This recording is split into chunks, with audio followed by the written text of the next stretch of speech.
Ia tidak selalu mengintip kehidupan suami istri Nyonya setiap malam. Hingga pada hari itu dia melihat Nyonya ditolak saat melamar. Dia menyadari saatnya untuk naik pangkat. Malam itu, dia dengan tepat menghitung waktu mandi jenderal.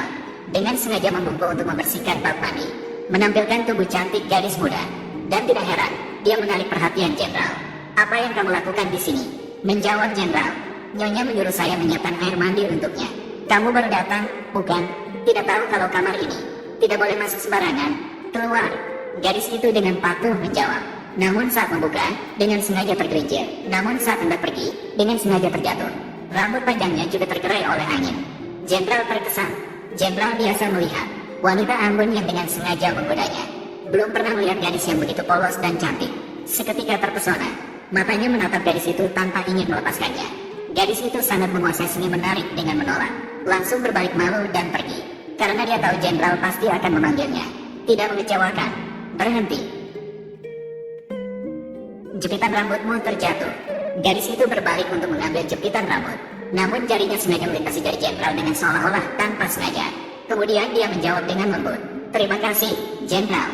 Apa yang disemprotkan ke rambutmu? Bau parfum barat?" "Ya, bukan. Itu adalah aroma bunga melati ungu. Memiliki efek menenangkan dan membantu tidur." Setelah berkata begitu, gadis itu pergi tanpa penyesalan, meninggalkan jenderal merenung lama.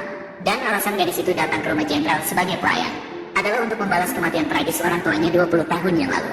Ternyata 20 tahun yang lalu, gadis itu dulunya adalah putri jenderal yang ceria. Hingga seorang aktris muncul dan menghancurkan keluarganya yang bahagia. Aktris itu berhasil naik pangkat menjadi istri kedua berkat kecantikannya. Kemudian dia bekerja sama dengan ajudan ayahnya, membuat bukti palsu bahwa ayah gadis itu berkhianat dan mengkhianati negara. Dalam semalam, keluarga gadis itu, 132 orang, dibantai dengan kejam. Hanya gadis kecil itu yang berhasil menyelamatkan diri dengan bersembunyi di bawah tempat tidur. Dalam sekejap, 20 tahun berlalu. Gadis itu dengan susah payah akhirnya berhasil menjadi pelayan di kediaman jenderal. Dan langkah pertamanya dalam balas dendam adalah membuat pasangan suami istri yang jahat ini saling bertengkar. Maka dia merancang pertemuan di kamar mandi. Dia bahkan memberikan tas suami itu kepada sang jenderal. Duta juga berhasil tertarik olehnya. Malam itu, dia membawa wewangian dan pergi ke kamar istri jenderal. "Ini untukmu. Aroma melati. Aku sangat menyukainya. Terima kasih, jenderal." "Di sini. Jangan sampai aku menangkapmu. Kemana kamu akan lari?" Arti bunga melati ungu adalah curiga. "Hati-hati, Nyonya.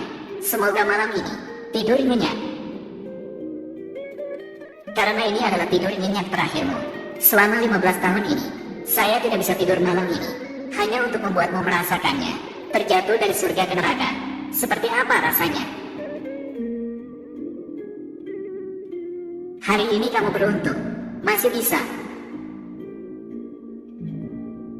"Nyonya Wu, gelang Anda sangat cantik. Ini adalah mas kawin saya." "Keluarkan kartu." Nyonya jenderal yang tampak gemerlapan, mengenakan topeng kepalsuan, sebenarnya berhati seperti binatang. 15 tahun yang lalu, dia mencuri gelang giok ibuku. Dan ayahku, gubernur. Bukankah ini mas kawin istri saya? Lepaskan itu, gubernur. Wanita kuno itu pasti membosankan di tempat tidur. Jika kamu memberikannya padaku, aku akan memakainya dari atas sampai bawah. Aku akan menyanyikan pertunjukan hanya untukmu. Saya masuk ke keluarga Huo hanya untuk membuat semua orang tahu wajah buruk pelacur ini. Nyonya, apa yang sedang kamu lakukan? Kamu hina, berani mencuri gelangku. Saya tidak mencuri apa-apa, Nyonya. Masih berani bicara kasar. Hari ini hanya kamu yang pergi ke kamar Nyonya. Nyonya, di kamar Guwanji tidak ada gelang Anda. Maka itu pasti disembunyikan di tubuhnya. Tidak ada. Bawa dia keluar untuk saya. Bawa ke halaman. Biarkan para pembantu melihat dengan baik apa akibatnya mencuri. Nyonya. Nyonya Fukuan. Masih berani bicara kasar. Hari ini hanya kamu yang pergi ke kamar Nyonya. Katakanlah. Biarkan aku pergi. Sekarang apakah kamu melihat dengan jelas? Apakah ada gelang di tubuhku? Apakah kamu baik-baik saja, Jenderal? Nyonya, gelang Anda sudah ditemukan. Di sudut meja